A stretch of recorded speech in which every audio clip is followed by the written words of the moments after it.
जय माता की आप सभी को। माता रानी आप सभी को बहुत बहुत खुश रखे।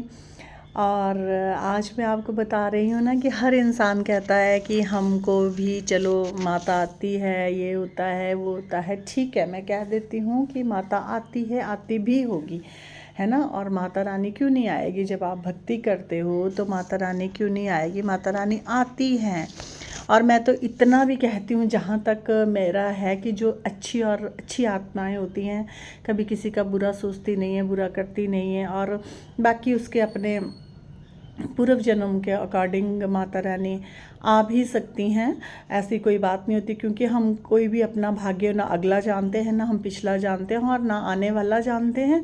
तो इसका कोई संशय नहीं है कि नहीं आती। ना जाने आपके पूर्व जन्म कितने अच्छे रहे होंगे कि माँ भगवती आपको इस जन्म में, कलयुग में आई हैं और समाज सेवा आपसे करवा रही हैं। ठीक है, लेकिन मेरा कहना ये है कि जो भक्ताई है, भक्ताई का जो मार्ग है, आपको साधक का जो मार्ग है, वो इतना सरल नहीं है, इतना आसान नहीं है जितना आप सोच रहे हैं कि हल्की सी हमको माता रानी आ गई और हम दरबार लगाएं, चौकी लगाएं, ये लगाएं। आप भले ही गुरु भी बनाएं तो ये गुरु ये थोड़े ना कि आपको अगर गुरु बन गए तो गुरु आपके अंदर कोई मतलब कि एनर्जी डाल देगा, कि ऐसी ऊर्जा डाल देगा, कोई विस्फोटक ऊर्जा डाल देगा कि भाई आपको कोई टच नहीं कर सकता, कोई छू नहीं सकता, या आपके ऊपर कभी कोई प्रयोग नहीं हो सकता। और अगर आपको माता आती है या कोई भी शक्ति आती है तो आपके ऊपर कोई तंत्र प्रयोग नहीं किया जाता।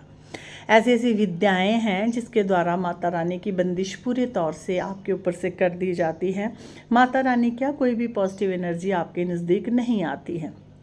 जिस टाइम भी आप भक्ताई का काम करते हैं, सोशल मीडिया में जाने की कोशिश करते हैं, या समाज में आपके मतलब कि जो नियर डियर होते हैं, ज़्यादा आपके नियर डियर ही आपको परेशान करते हैं, नज़दीक ही आपको परेशान करते हैं, पारिवारिक मेंबर ही आपको परेशान करते हैं, क्योंकि वो आपको कभी भी उठता देख नहीं सकते हैं, ना उनसे देखा जाता है। तो वो हर भरकम प्रयास करते हैं आपको गिराने का, और आपको मतलब कि आपकी शक्तियों को बांधने का, आपकी शक्तियों को रोकने का। तो इस चीज़ के लिए आप लोगों को पूरा प्रिपेयर हो कर के तब दरबार चलाना चाहिए, तब इस लाइन में आना चाहिए। नहीं तो वो बात है कि आ बैल मुझे मार। इसमें हर रोज़ का जीना है, हर रोज़ का मरना है। आपको हर रोज़ लड़ना पड़ता है। क्यों? क्योंकि जिनके आप कार्य करेंगे वो भी आपके एनिमीज़ बनेंगे, और आपको फुल प्रोटेक्शन की ज़रूरत होती है। और सबसे बड़ी बात तो ये है कि कम से कम प्रतिदिन 6 घंटे की भक्ति की आवश्यकता होती है। नहीं तो आपको, अगर आपको दरबार चलाने होते हैं तो आपको अपनी सुरक्षा के लिए रखना पड़ता है ना।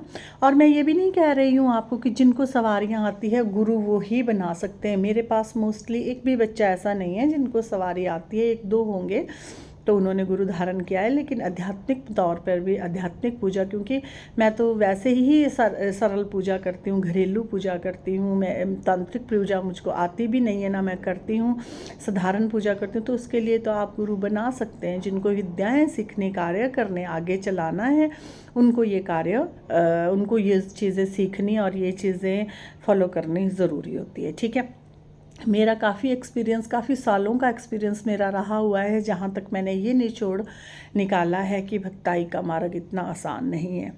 मैं कह सकती हूँ कि मेरे जीवन में बड़े अच्छे लोग आए हैं, और भगवान का मुझको असीम कृपा रही है कि जो इतने इतने अत्यधिक खतरनाक दुश्मनों के बीच में भी भगवान ने मुझको निकाला है और सिखाया है। और प्रत्येक वार से मैंने सीखा है।